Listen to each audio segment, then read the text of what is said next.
Olá, louvado seja nosso Senhor Jesus Cristo, para sempre seja louvado. Glória ao Pai, ao Filho e ao Espírito Santo, como era no princípio, agora e sempre. Amém. Queridos irmãos e irmãs, paroquianos da nossa paróquia Nossa Senhora da Abadia, Lagoa da Confusão, Diocese de Cristalândia, 14 de outubro de 2022, nessa sexta-feira, 28ª semana do Tempo Comum, nos deparamos aqui com o Evangelho de Jesus Cristo, de Lucas, capítulo 12, de 1 a 7. O Senhor esteja convosco, Ele está no meio de nós. Proclamação do Evangelho de Jesus Cristo, segundo Lucas. Glória a vós, Senhor. Naquele tempo, milhares de pessoas se reuniram a ponto de uns pisarem os outros. Jesus começou a falar primeiro a seus discípulos: tomai cuidado com o fermento dos fariseus, que é a hipocrisia.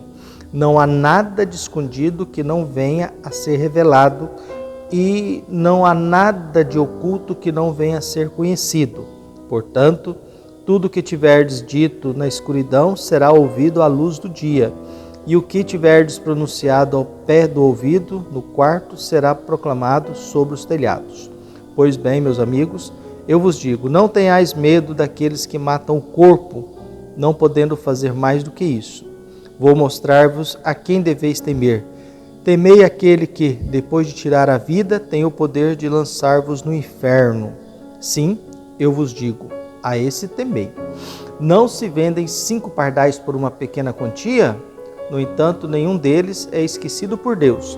Até mesmo os cabelos da vossa cabeça estão todos contados. Não tenhais medo. Vós valei mais do que muitos pardais. Palavra da salvação. Glória a vós, Senhor. Queridos paroquianos, essa frase que todos os cabelos da cabeça estão contados, ela sempre me deixa assim meio, não preocupado, mas despreocupado, que sinal que eu não dou muito trabalho para Deus.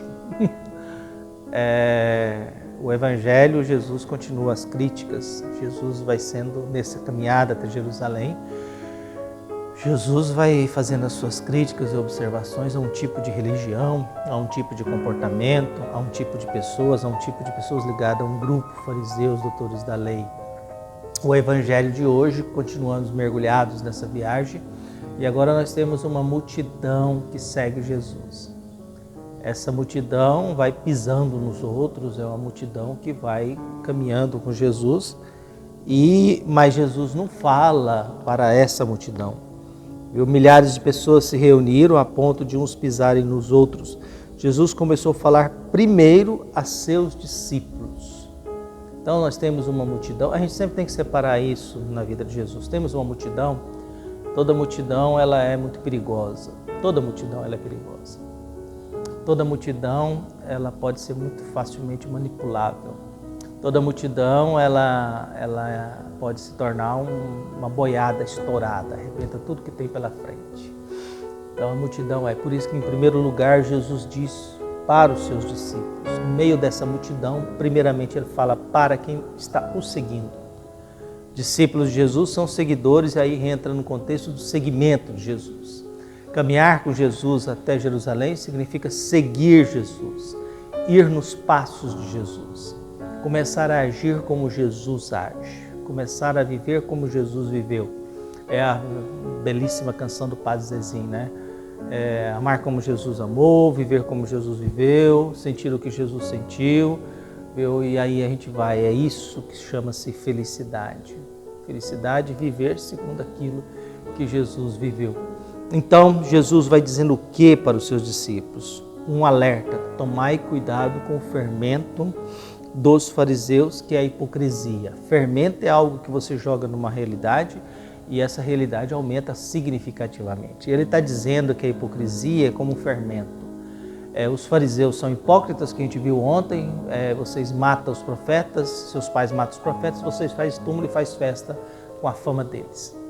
Reivindica a história e o poder, mas seus pais que mataram os profetas. Então ontem Jesus fez a alerta da hipocrisia dos fariseus. E depois a postura dos doutores da lei, que toma a chave da ciência e não permite que ninguém saia da ignorância, da desinformação, da falta de compreensão das coisas, como elas funcionam, ou daquilo que a Sagrada Escritura quer ensinar.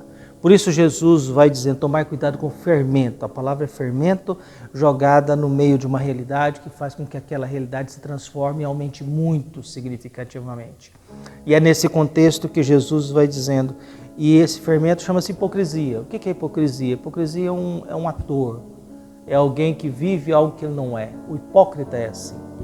Um artista de novela, ele é assim, ele representa o personagem, ele não é aquilo. Todo artista, a palavra vem do ator, né? A palavra hipocrisia vem do artista que representa um papel que ele não é aquilo. O cara é uma pessoa boa e faz um papel de vilão. O cara é um cara insuportável e faz um papel de uma pessoa muito boa.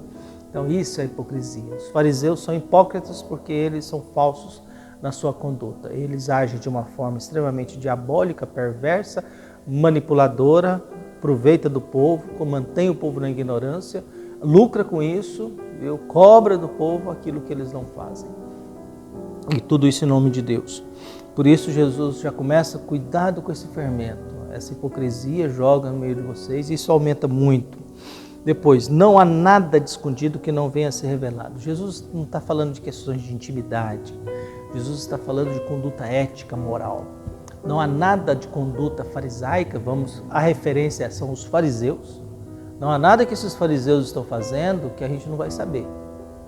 Não há nada que eles fazem na calada da noite que um dia a gente não vai descobrir.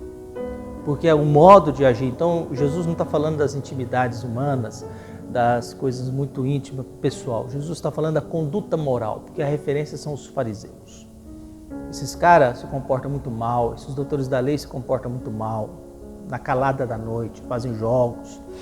Como estavam fazendo com Jesus no evangelho de ontem, estavam tratando Jesus mal, porque Jesus fez umas observações a eles, e eles, como não tinham como contra-argumentar e explicar, então eles começaram a perseguir Jesus.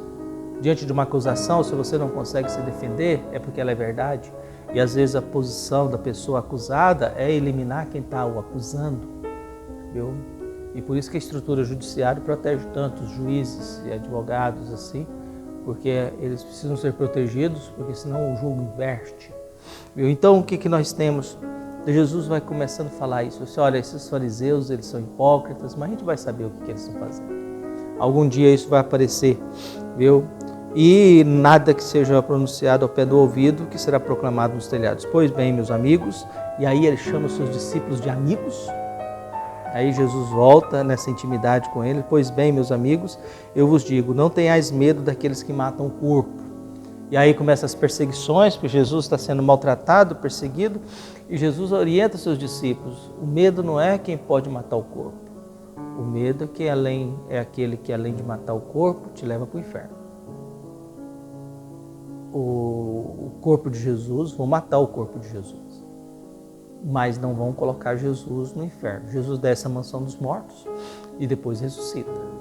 Mas matam o corpo de Jesus, mas não mata quem é Jesus, porque Jesus ressuscita. E Jesus orienta seus discípulos, diz assim, olha, não tenha medo de quem mata seu corpo, tenha medo de quem pode levar vocês para o inferno.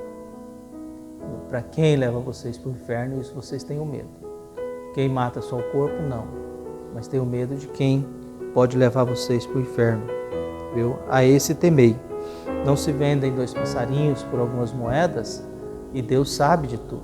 Deus tem consciência de tudo, Deus acompanha tudo, Deus observa tudo. Deus não interfere em tudo, isso sim. Deus não interferiu na cruz de Jesus, só interferiu na vida de Jesus depois da morte. Durante todo o processo de julgamento humano, Pilatos, apanhar, ser crucificado, Deus observou. Por isso que eu gosto do filme do Mel Gibson, Paixão de Cristo, que na hora que Jesus morre, cai uma lágrima do céu. É Deus olhando tudo que está acontecendo e Deus chora. E na hora que a lágrima cai, o véu do santuário rasga ao meio. E há um grande terremoto. O Deus chorando, vendo a humanidade o que estão fazendo com o seu próprio Filho, enviado para salvá-los. E o que salva é a postura de Jesus. Pai, perdoa porque são um bando de ignorantes, não sabem o que estão fazendo. Por isso a minha prece é que Deus abençoe a todos nós, nos dê a paz, a alegria e a esperança, para que nós sejamos perseverantes na fé e que Deus continue cuidando de nós, continue nos observando, nos guiando, nos protegendo e nos livrando do medo inútil, mas que nós tenhamos medo daquilo que pode nos levar para o inferno. Um abraço.